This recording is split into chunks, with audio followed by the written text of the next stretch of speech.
Hello friends, welcome to Best Cooking in Tamil. இது வரைக்கும் நம்ம சேனலை சப்ஸ்கிரைப் பண்ணாதவங்க கீழே இருக்க சப்ஸ்கிரைப் பட்டனை சப்ஸ்கிரைப் பண்ணுங்க, கூடவே இருக்க பெல் பட்டனையும் பிரஸ் பண்ணுங்க. இன்னைக்கு நம்ம ஒரு சாஃப்டான பட்டர் முறுக்கு தாங்க செய்ய போறோம். வாங்க இது எப்படி செய்யலாங்கிறதும் பார்க்கலாம். முறுக்குக்கு தேவையான பொருட்கள் நம்ம பார்த்துடலாம். 1 கப் அளவு பச்சரிசி மாவு எடுத்துக்கோங்க. 3/4 கப்பு வந்து நம்ம பொட்டுக்கடலை மாவு எடுத்துக்கோங்க. அதாவது பொட்டுக்கடலை நீங்கள் எடுத்து அதை நீங்கள் மிக்சியில் நல்லா பவுட்ரு பண்ணிட்டாலே உங்களுக்கு வந்துடும். அது மாதிரி 3/4 கப் எடுத்துக்கோங்க. ஒரு 1/4 கப் அளவுக்கு கடலை மாவு எடுத்துக்கோங்க. 2 டீஸ்பூன் அளவுக்கு நம்ம பட்டர் எடுத்துருக்குறோம். ஒரு 1/2 டீஸ்பூன் அளவுக்கு ஜீரகம் எடுத்துக்கோங்க. இப்போ வந்து அகலமான ஒரு பவுல் ஒன்று எடுத்துக்கோங்க. இதில் ஃபஸ்ட்டு நம்ம இடியாப்ப மாவு கொட்டிடலாங்க. அதாவது முறுக்கு மாவு இருந்தாலும் சரி எடுத்துக்கோங்க. அப்படி இல்லாட்டினா நம்ம இடியாப்ப மாவே நமக்கு நல்லா இருக்கும். அதுக்கப்புறம் பொட்டுக்கடலை மாவை ஆட் பண்ணிக்கோங்க.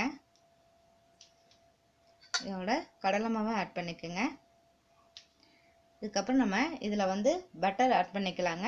பட்டர் முறுக்குனால நமக்கு பட்டர் ஆட் பண்ணால் நல்லாயிருக்கும். இப்போ பட்டர் இல்லை அப்படின்னா நீங்கள் வந்து என்ன ஆட் பண்ணுறீங்கன்னா ஆயிலே ஆட் பண்ணிக்கலாம் நீங்கள். இப்போ நம்ம வந்து பட்டர் வந்து நம்ம 2 ஸ்பூன் ஆட் பண்ணும்போது நமக்கு நல்ல ஒரு சாஃப்ட்னஸாக இருக்கும். வாயில் அதை மெல்றதே நமக்கு அந்தளவுக்கு தெரியாதுங்க. அந்தளவுக்கு சூப்பராக இருக்கும். இப்போ இதோட ஜீரகம் ஆட் பண்ணிக்கலாம். அடுத்து வந்து தேவையான அளவுக்கு நம்ம இதில் உப்பு சேர்த்துக்கலாங்க. இப்போ பெருங்காயத்தூள் வந்து ஒரு சும்மா கொஞ்சம் போல் ஒரு 1/4 டீஸ்பூனுக்கும் கம்மியாகவே நீங்கள் பெருங்காயத்தூள் இதை வந்து இதில் ஆட் பண்ணிக்கலாம். பெருங்காயத்தூள் ஆட் பண்ண பிறகு எல்லாத்தையும் நல்லா மிக்ஸ் பண்ணிக்கோங்க.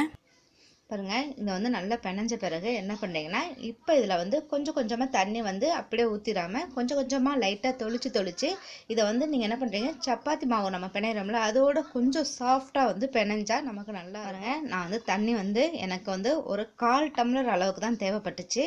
அந்த அளவுக்கு நம்ம வந்து ஊற்றிக்கிட்டு இதே மாதிரி நல்லா சாஃப்டாக தொட்டால் உங்களுக்கு நல்லா சாஃப்டாக இருக்கும். இதை அப்படியே வந்து நல்லா உருட்டிக்குங்க. பாருங்கள், இப்போ வந்து நம்ம நல்லா பிணைஞ்சிட்டோம். இந்த மாதிரி நல்லா சாஃப்டாக இருக்கணும். இப்போ இதை வந்து நம்ம 2 பாதியாக நம்ம எடுத்துக்கலாங்க.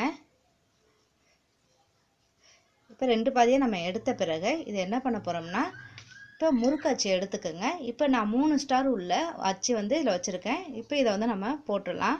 பாருங்கள், இப்போ நான் அடுப்பு ஆன் பண்ணி ஒரு கடாயில் பொரிக்க தேவையான அளவுக்கு எண்ணெய் ஊற்றிருக்கேன். எண்ணெய் வந்து நமக்கு நல்லா ஹீட் ஆன பிறகு இதை வந்து நம்ம டைரெக்டாகவே நல்லா அப்படியே புழிஞ்சு விட்ருங்க. பாருங்கள், இப்போ நான் வந்து புழிஞ்சிட்டேன். இது என்ன ஆகும்னா உங்களுக்கு கொஞ்சம் ஃப்ளேமை வந்து கொஞ்சம் ஹைலே வச்சுக்கோங்க. வச்சுட்டு இதை வந்து கொஞ்சம் வெந்தோடனே இது நம்ம வந்து திருப்பி போட்டுடலாம். திருப்பி போட்ட பிறகு இது வந்து நமக்கு இந்த பபிள்ஸ்லாம் கொஞ்சம் வந்து அப்படியே போயிருங்க. அது அப்போ தான் நமக்கு வந்து இது நல்லா வெந்துருச்சுன்னே தெரியும். அந்த ஸ்டேஜில் வந்து நம்ம எடுத்துடலாம் இதை.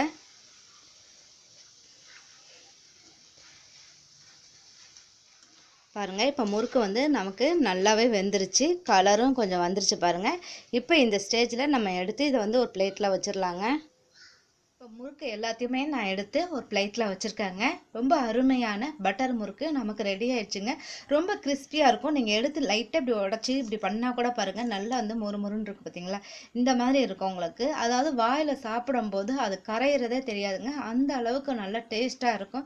கண்டிப்பாக இதே மாதிரி ட்ரை பண்ணுங்கள். உங்கள் குழந்தைங்களுக்கு இந்த மாதிரி செஞ்சு கொடுங்க. இந்த லீவ் டைமில், அதுவும் இந்த லாக்டவுன் டைமில் குழந்தைங்களுக்கு இந்த மாதிரி செஞ்சு நீங்கள் ஒரு பிளாஸ்டிக் கண்டெய்னர் பாக்ஸில் வந்து போட்டு வச்சுக்கோங்க. இதில் வந்து நான் செய்கிற குவான்டிட்டியோட நீங்கள் அதிகமாகவே செய்யலாங்க. செஞ்சு நிறையவே நீங்கள் செஞ்சு வச்சுக்கிட்டிங்கன்னா குழந்தைங்க அடிக்கடி விரும்பும் போதெல்லாம் நீங்கள் எடுத்து கொடுத்தீங்கன்னா அவங்க ரொம்ப நல்லாவே சாப்பிடுவாங்க. கண்டிப்பாக ட்ரை பண்ணி பார்த்துட்டு உங்கள் கமெண்ட் பாக்ஸில் தெரிவிங்க.